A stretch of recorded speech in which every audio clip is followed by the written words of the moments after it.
நாங்கள் கடை வச்சுக்கிறோம், பிஸ்கெட் கடை, கேக் கடை வச்சுக்கிறோம். இப்போ கேக் விற்க போகிறோம். கேக் பிஸ்கெட் யாருக்கு வேணும் சீக்கிரம் வாங்க. நல்லா சுவையான கேக் வச்சுருக்கோம், பிஸ்கெட் வச்சுருக்கோம். இங்கே பாருங்கள், மில்க் பிக்கீஸ் இருக்குது, சீஷல்ஸில் மில்க் பிக்கீஸ் கிடைக்குது. யாரும்மா நீங்கள், உங்களுக்கு என்ன வேணும்? கேக் வேணுமா? இந்த கேக் எடுத்துங்க, ரொம்ப நல்லாயிருக்கும், சுவையாக இருக்கும். பனானா கேக்குமா? ஏம்மா பனானா கேக் உங்கள் பசங்க நல்லா விரும்பி சாப்பிடுவாங்க மேடம். ஸ்கூலுக்கு கொடுத்து அனுப்புங்க, நல்லா விரும்பி சாப்பிடுவாங்க. Okay madam. அப்புறம் வேறு என்ன வேணும்? இந்த பிஸ்கெட் வேணுமா?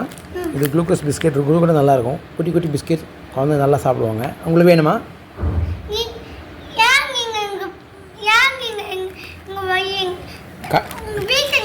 எங்கள் வீடு வந்து ரொம்ப தூரத்தில் இருக்குது மேடம். நாங்கள் பிஸ்கெட் விற்கிறதுக்காக இங்கே வந்திருக்கோம். உங்களுக்கு பிஸ்கெட் வேணுமா?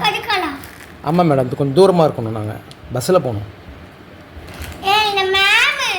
சரி மேம், வாங்க மேம், இது சாப்பிடுங்க மேம், இது நல்லாயிருக்கும் மேம். இது வேணுமா மேம்? எது வேணும் மேம்? இதுவா? Okay madam. இது மேடம்? Okay okay. என்ன மேடம் இவ்வளோ யோசிக்கிறீங்க? சீக்கிரம் வாங்கிட்டு போங்க மேடம். மற்றவங்களாம் வந்து வாங்கிட்டு போகணும் இல்லை மேடம், நீங்கள் இவ்வளோ நேரம் வெயிட் பண்ணுறீங்க. 1 2 3 மேடம். இது 5 rupees, இது 10 rupees மேடம். 20 rupees.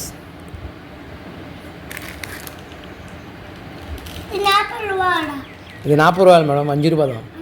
ஆமாம் மேடம், அதுவும் 5 ரூபா மேடம். காசு கொடுத்துட்டு போங்க மேடம், டைம் ஆகுது, நான் வேலை பார்க்கணும்.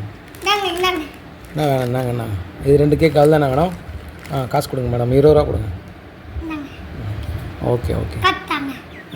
காசு கொடுத்தது 20 ரூபா தான் மேடம், மறுபடியும் எங்கே காசு கொடுக்குறீங்க? அவ்வளோதான் மேடம்.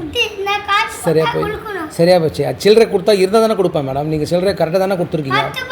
10 ரூபாய் எப்படி கொடுக்க முடியும் மேடம்? நீங்கள் கொடுத்தது 25 ரூபா தான். 25 ரூபா சரியாக போச்சுல. அடடா, இருந்தாங்க மேடம், பிடிங்க சில்லறை, கிளம்புங்க. இதுன்னு அநியாயமாக இருக்குது, சில்லறை கொடுக்கணுமா இந்த அம்மாவுக்கு? பேரம் பேசுகிறாங்க. ஓகே பை மேடம், கிளம்புங்க. நாளைக்கு வாங்க, மறுபடியும் வேறு பிஸ்கெட் வச்சுக்கோங்க. கலர் மாதிரி டேஸ்ட்டாக இருக்கும் மேடம். கல் மாதிரி இருக்குது மேடம், பிஸ்கெட் கல் மாதிரி தான் இருக்கும். நீங்கள் துவச்சி சாப்பிடும்போது டீயில் சூப்பர் டேஸ்ட்டாக இருக்கும் மேடம். ஓகே மேடம், நாளைக்கு வாங்க, நாளைக்கு வேறு பிஸ்கெட் எடுத்துகிட்டு வந்துருக்கிறேன். Bye bye, take care. Bye சொல்லுங்கள். தூங்க போறியா?